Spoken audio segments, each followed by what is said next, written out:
بسم اللہ الرحمن الرحیم۔ بر صغیر ہند و پاک کے لیے بلکہ ساری دنیا کے لیے اللہ رب العزت کی جانب سے ایک عظیم نعمت محبوب العلماء والصلاحاء حضرت مولانا پیر ذوالفقار صاحب نقشبندی دامت برکاتہم العالیہ کی شخصیت ہے۔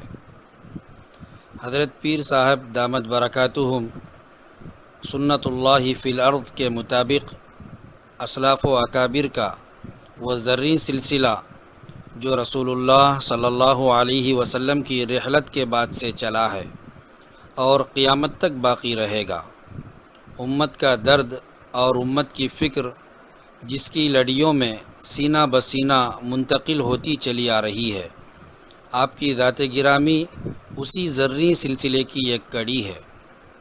آپ کی گوناگوں مصروفیت کا محور و مرکز امت مسلمہ کے لیے فکر وحدت و یگانگت ہے۔ آپ کے بابرکت قدم جس زمین پر پڑتے ہیں وہاں کا ذرہ ذرہ چاہت و الفت سے منور ہو جاتا ہے، ساری فضا میں الفت و محبت کی خوشبو پھیل جاتی ہے، دل جڑتے چلے جاتے ہیں، نفرتیں مٹتی چلی جاتی ہیں، عداوتوں کا سیاہ بادل چھٹتا چلا جاتا ہے اور آسمان قلوب پر لگاوٹ و تراوٹ کی دھنک اتر آتی ہے۔ ذالک فضل اللہ یؤتیہ من یشاء۔ یہ ہمارے لیے بڑی سعادت کی بات ہے کہ ہم حافظ شیخ محبوب صاحب اینڈ سنس لام کی جانب سے حضرت پیر صاحب قبلہ دامت برکاتہم کے مختلف موضوعات پر بیانات کا سلسلہ شروع کرنے کا عزم کیا ہے۔ اللہ رب العزت سے دعا گو ہیں اللہ اس کاوش کو قبول فرمائے اور مقبول خاص و عام فرمائے۔ اس سلسلے کا چوتھا بیان مثالی سسر عنوان کے تحت ہے، آپ حضرات بغور سماعت فرمائیں۔ الحمدللہ وکفی وسلام علی عبادہ الذین اصطفی اما بعد۔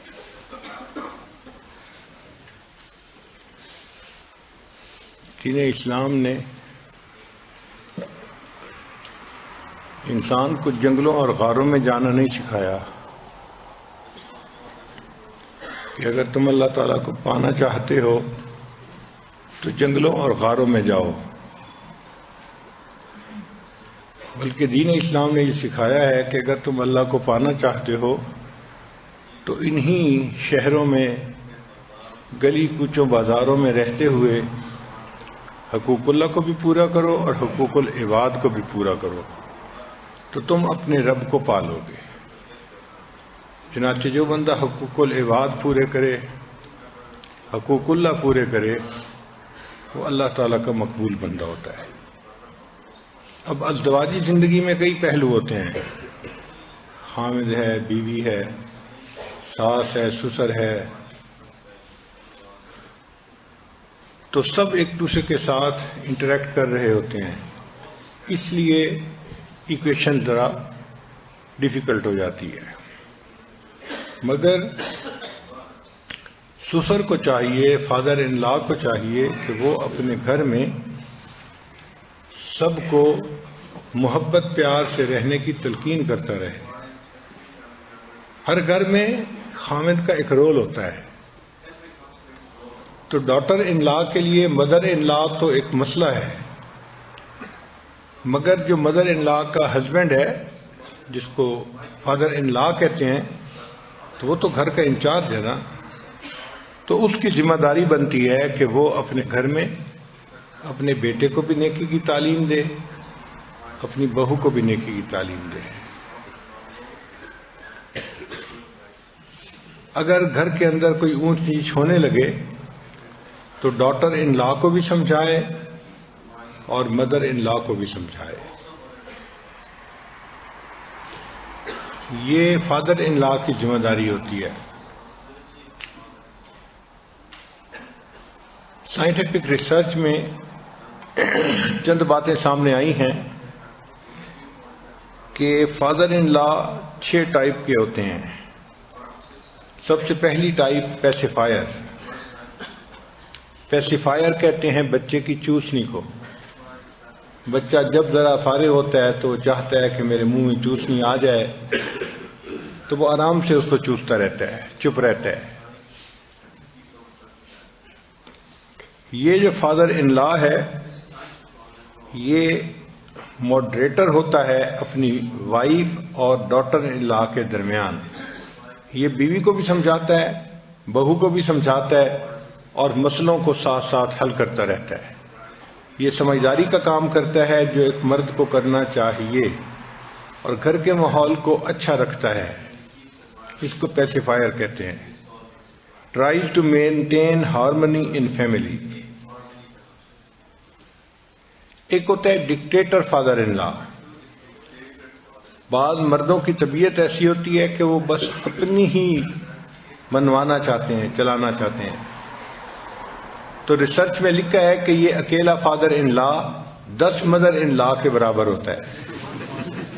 ماشاءاللہ بڑی ہائی ویلیو چیز ہوتی ہے.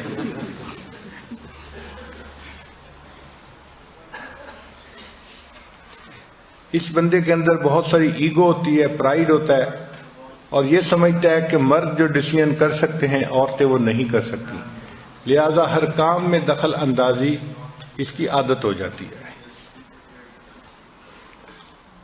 ایک تیسرا ہے، اس کو کہتے ہیں ہاؤس ہولڈ مینیجر، کہ بعض مردوں کو عادت ہوتی ہے کہ گھر کے ہر کام کو خود کرنا. صاف ظاہر ہے جب مرد کسی کام کو کرنے لگتا ہے تو وہ عورتوں سے بہتر کر لیتا ہے.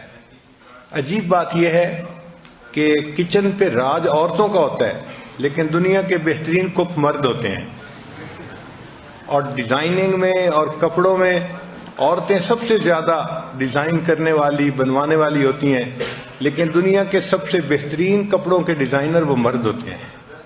تو جب مرد کسی کام میں لگتا ہے تو اللہ نے اس کو ایسی خوبیاں دی ہیں کہ وہ آگے نکل جاتا ہے. تو یہ جو سسر ہوں گے یہ ہاؤس ہولڈ مینیجر کہلاتے ہیں.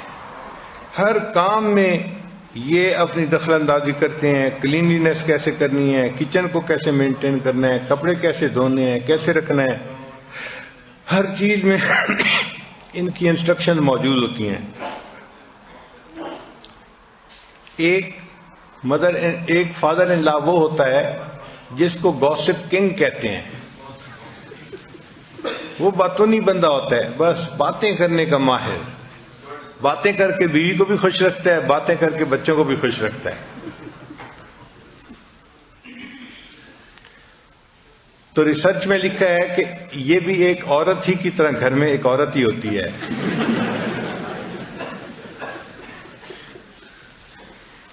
اور 5ویں ٹائپ جو ہے وہ سلیو آف ہز وائف. ایسا فادر ان لا کہ جو اپنی بیوی کا ماؤتھ پیس ہوتا ہے. بیوی نے جو کہنا ہوتا ہے وہ خود نہیں کہتی، وہ اپنے ہسبینڈ سے کہلواتی ہے. چنانچہ he is mouthpiece of his wife, his wife control the string. اور اس بندے کے نزدیک اس کی وائف دنیا کی سب سے کامل اور بہترین عورت ہوتی ہے. اس کو اپنی بیوی کے اندر کوئی نقص نظر نہیں آتا. آگے ہے کہ how to be a good father in law. ایک اچھا فادر ان لا ہم کیسے بن سکتے ہیں؟ تو جو بھی ڈیسیژن گھر میں ہونے ہو، ایک فادر ان لا کی ذمہ داری بنتی ہے کہ اس میں ڈاٹر ان لا یا سن ان لا کو ضرور شامل کرے، تاکہ وہ بھی اپنے آپ کو پارٹ آف دی فیملی سمجھے. پھر ہمیشہ بی سپورٹیو. اس کا ایٹیچیوڈ ہمیشہ سپورٹیو ہی ہونا چاہیے، ہمیشہ بچوں کو سپورٹ کرنے والا ہو، ان کو مدد دینے والا ہو. اور اس کی طبیعت میں کائنڈنیس ہونی چاہیے، کیونکہ چھوٹوں کو بڑوں سے کائنڈنیس کی ضرورت ہوتی ہے، ہمدردی کی، مہربانی کی ضرورت ہوتی ہے. تو یہ بچوں کے اوپر مہربان ہو تو یہ ایک اچھا فادر ان لا بن سکتا ہے. نبی علیہ السلام کی بڑی صاحبزادی سیدہ زینب رضی اللہ تعالیٰ عنہ کا نکاح اپنے چچا کے بیٹے سے ہوا تھا، ابو العاص سے، اور اس وقت وہ مسلمان نہیں تھے جب نکاح ہوا تھا. کہ جب نبی علیہ السلام نے نبوت کا دعویٰ فرمایا تو اس وقت بھی ابو العاص نے اسلام لانے میں جلدی نہیں کی۔ اب اللہ کی شان دیکھیں کہ ایک ایسا موقع آیا کہ ابو العاص اپنے تجارتی سفر پہ ایک قافلے کو لے کے شام کی طرف گئے، اور جب واپس آنے لگے تو مدینہ طیبہ کے جو صحابہ کرام تھے انہوں نے ایک موقع پہ اس کو گرفتار کر لیا۔ اب وہ گرفتار ہو کے نبی علیہ السلام کی خدمت میں پہنچا دیے گئے۔ اب داماد ہے، گرفتار ہو کے پہنچے، مسلمان بھی نہیں ہے، اور بیٹی مکہ مکرمہ میں ہے ابھی، تو یہ ایک ڈیلیکیٹ سی سچویشن تھی نا۔ تو اس واقعے سے دیکھنا چاہیے کہ نبی علیہ السلام نے اس کو کتنی خوبصورتی سے ہینڈل کیا، کتنے پیارے طریقے سے ہینڈل کیا۔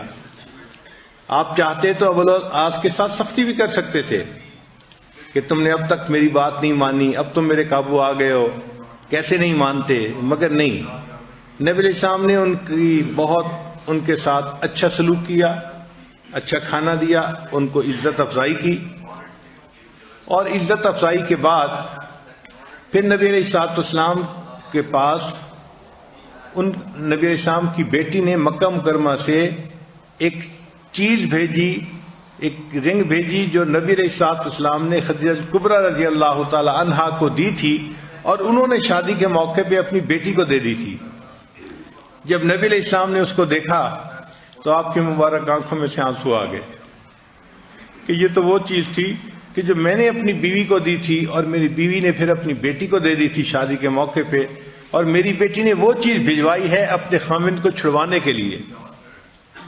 اب دیکھیں سیدہ زینب رضی اللہ تعالیٰ عنہ کی بھی اس میں عظمت ہے کہ انہوں نے اپنے ہسبینڈ کا کتنا احترام رکھا کہ ان کے چھڑوانے کے لیے انہوں نے وہاں سے چیز بھیجی۔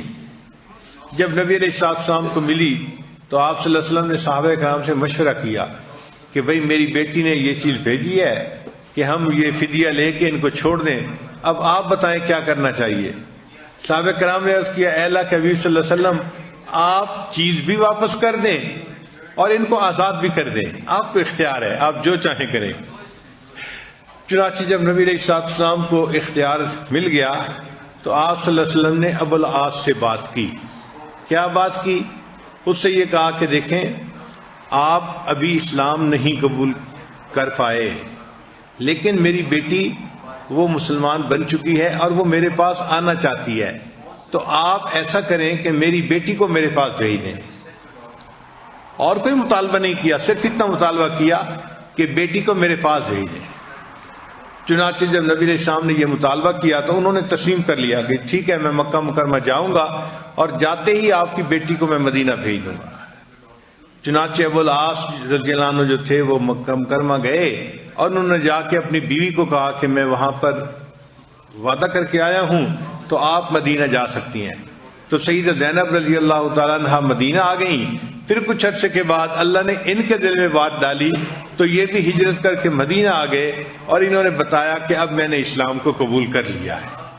تو دیکھیں اللہ تعالیٰ نے اپنے حبیب صلی اللہ علیہ وسلم سے کتنا احسن طریقے سے فیصلہ کروایا کہ داماد نے اسلام بھی قبول کر لیا اور اس نے بیٹی کو بھی نبی علیہ السلام کے پاس بھیج دیا۔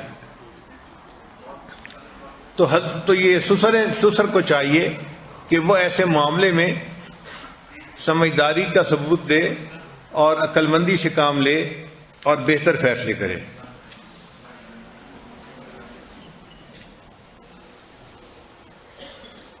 پھر سسر کو چاہیے کہ اپنے ڈاٹر ان لا یا سن ان لا ان کے اچھے کاموں پہ ان کی تعریف بھی ضرور کیا کرے۔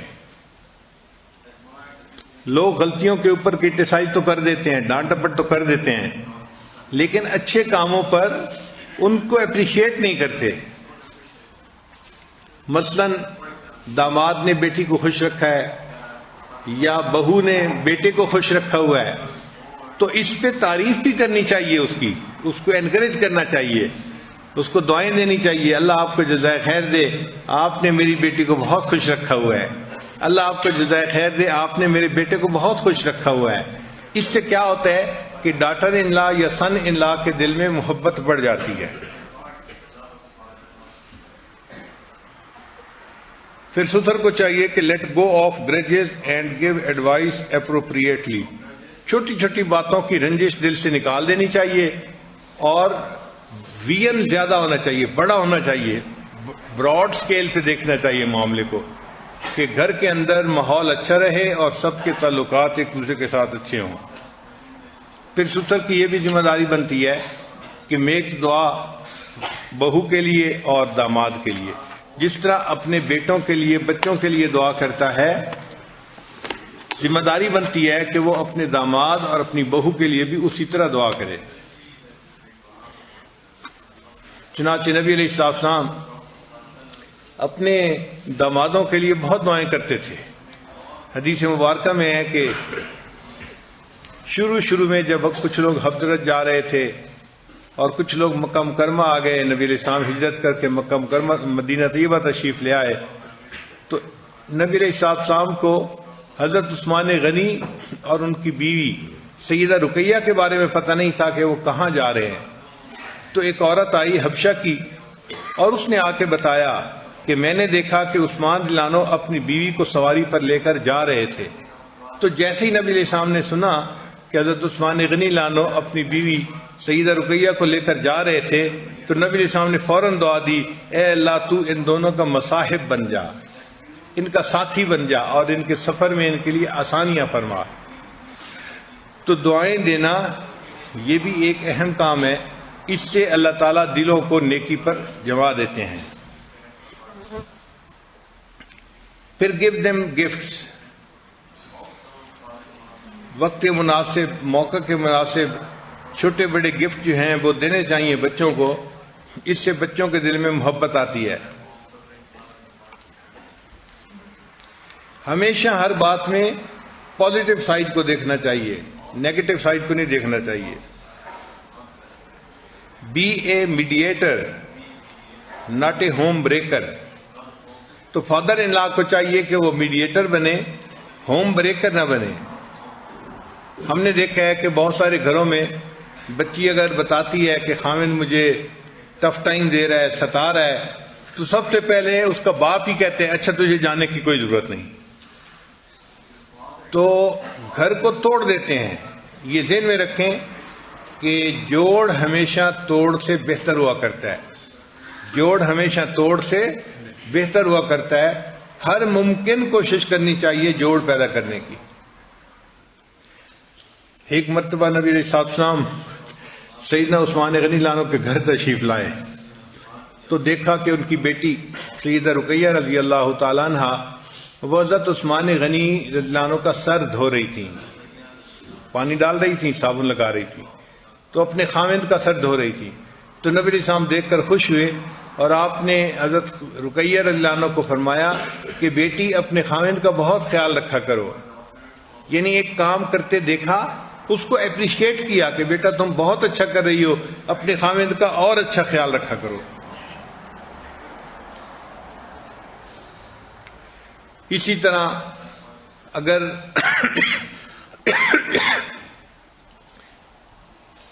سسر کو چاہیے کہ وہ اپنی بیٹی ہی کو سمجھاتا رہے کہ وہ اپنے گھر کو بسانے کے لیے ہر ممکن کوشش کرے، پوری کوشش کرے. گڑبڑ کہاں ہوتی ہے کہ بیٹی کو نہیں سمجھاتے، صرف اپنے داماد کو سمجھانا چاہتے ہیں. اور جو بیٹے کے ماں باپ ہیں وہ بہو کو سمجھاتے ہیں، بیٹے کو نہیں سمجھاتے، کچھ بھی نہیں کہتے. بیٹا جو کر رہا ہے اس کو ڈیفینڈ کرتے رہتے ہیں، اس کی غلط باتوں کو بھی ڈیفینڈ کرتے ہیں، اور یہاں سے پھر پرابلم جو ہیں وہ شروع ہو جاتے ہیں.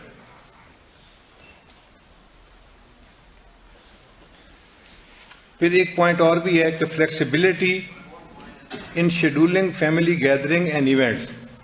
فیملی گیدرنگ اور ایونٹس رکھنے ہوں تو اس میں فلیکسیبلٹی رکھنی چاہیے. بچوں کی اپنی مصروفیات ہوتی ہیں، کمٹمنٹس ہوتی ہیں، تو ایسا نہ ہو کہ بچوں کے لیے ان ایونٹس میں شامل ہونا مشکل بن جائے.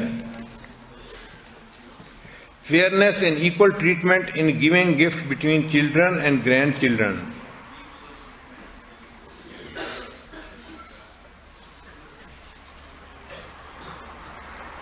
پھر ایک بہت اچھا پوائنٹ ہے کہ do not deprive son in law of the role as a problem solver and provider of the family.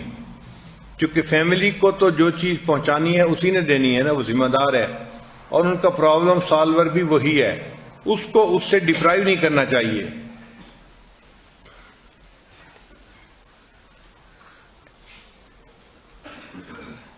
اور assistant should be given with no strings attached. Assistance تو دیں لیکن رسی نہ باندھیں.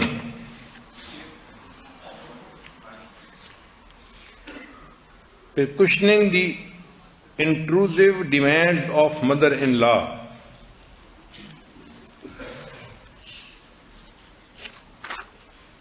ایک پوائنٹ یہ ہے کہ acknowledge son in law's contribution as a husband and father in his daughter's life.